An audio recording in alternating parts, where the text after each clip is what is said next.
Luciano, tudo bem? Em nossa aula de história hoje, nós vamos falar sobre a libertação dos negros escravizados. Veja, em muitos lugares do mundo isso aconteceu antes do Brasil. A Inglaterra foi um desses lugares e ela começou a pressionar o Brasil para que o Brasil também libertasse seus negros escravizados.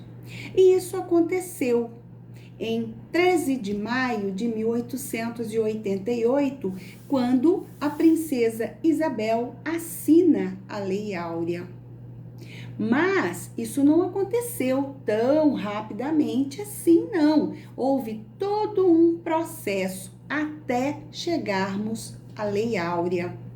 Veja, em 1850 houve a Lei Eusébio de Queiroz, que proibia o tráfico de negros escravizados para o Brasil. Depois, em 1871, veio a Lei do Ventre Livre, que libertava todas as crianças filhas de escravizados que nascessem a partir daquela data. E depois, já lá em 1885, veio a Lei dos Sexagenários. Essa lei dava liberdade para todos os escravizados que tivessem acima de 65 anos de idade. E só em 1888 é que a princesa Isabel assina a Lei Áurea. E essa Lei Áurea dizia o quê? Que todos os escravizados estavam livres. Veja, a princesa Isabel, ela toma essa atitude pressionada pela Inglaterra, tá? Ela não fez isso de livre e espontânea vontade, não. Não é porque ela era boazinha, não. É porque ela foi muito pressionada. E aí, então, ela assina a Lei Áurea, dando liberdade para todos os escravizados. Mas, minha gente, mesmo depois da assinatura da lei, as coisas não ficaram tão bem para os ex-escravizados. Por quê? Eles ficaram sem emprego. A situação não mudou praticamente nada para eles. Não tinham casas para morar, não tinham um salário digno, né? No final do mês. Sofriam muita discriminação, sofriam muito preconceito, não conseguiam colocar os seus filhos para estudar, porque as escolas aceitavam apenas os filhos de gente branca. Então, mesmo após a libertação, os negros escravizados continuaram sofrendo, tá? Então, crianças, vamos agora para a leitura do nosso texto na página de número 115. Eu faço a leitura aqui e você acompanha no seu material. O fim da escravidão.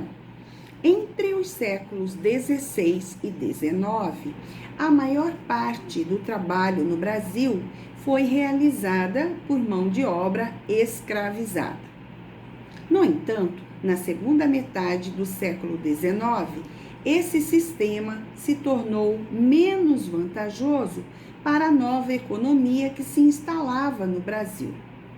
Com a expansão das indústrias na Europa e na América do Norte, era necessário que houvesse mão de obra assalariada, capaz de comprar os produtos produzidos.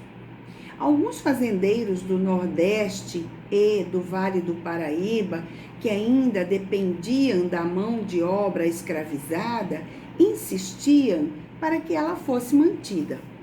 Contudo, diversos setores da sociedade se mostraram favoráveis ao fim da escravidão e se mobilizaram em diversas campanhas abolicionistas. Em 1888, a princesa Isabel, filha do imperador Dom Pedro II, governava o país em lugar do pai, que estava ausente. Foi ela quem assinou a Lei Áurea, pondo fim à escravidão no Brasil. Continuando. A abolição da escravidão não foi um presente da princesa Isabel aos africanos escravizados.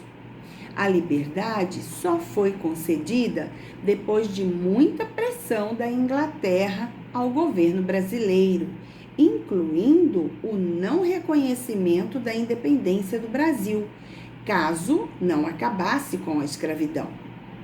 Na época, a Inglaterra era o centro das decisões sobre questões comerciais e diplomáticas internacionais, o que deu força à luta dos abolicionistas e dos próprios escravizados, que se rebelavam contra sua condição. A situação dos escravos libertos. A situação dos escravizados após se tornarem livres não foi acompanhada de ações que os integrassem à sociedade. Os negros livres sofriam discriminação e tinham dificuldade para conseguir trabalho para se sustentar. Alguns deles foram trabalhar nas cidades, enquanto outros permaneceram no campo, trabalhando e recebendo baixos salários.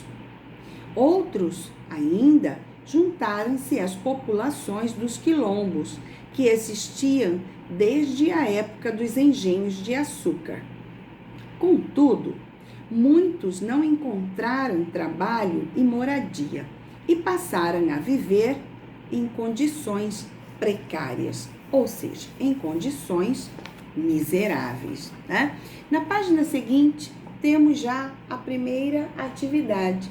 Vamos ver o que é que nós precisamos fazer? Número 1. Converse com os colegas e responda as condições abaixo. Claro que nós não vamos poder conversar com nossos colegas agora. E a letra A diz assim: a quem não interessava o fim da escravidão? Olha, isso está bem claro lá no comecinho da nossa leitura, que nós vimos que alguns fazendeiros, principalmente aqueles que tinham as plantações de café e que eles já estavam praticamente falidos, eles não tinham como pagar os seus negros escravizados. Então, eles não queriam de forma alguma que a libertação acontecesse, né? Na letra B, e a quem interessava economicamente o fim da escravidão? Claro, né, crianças? Isso também está claro no texto.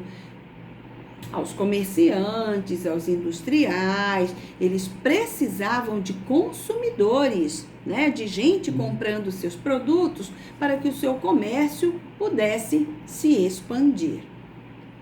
Na atividade 2, nós temos um textinho que você vai ler para poder desenvolver as questões na letra A e da letra B, tá?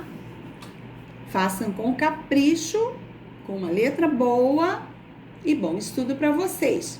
Tchau, tchau!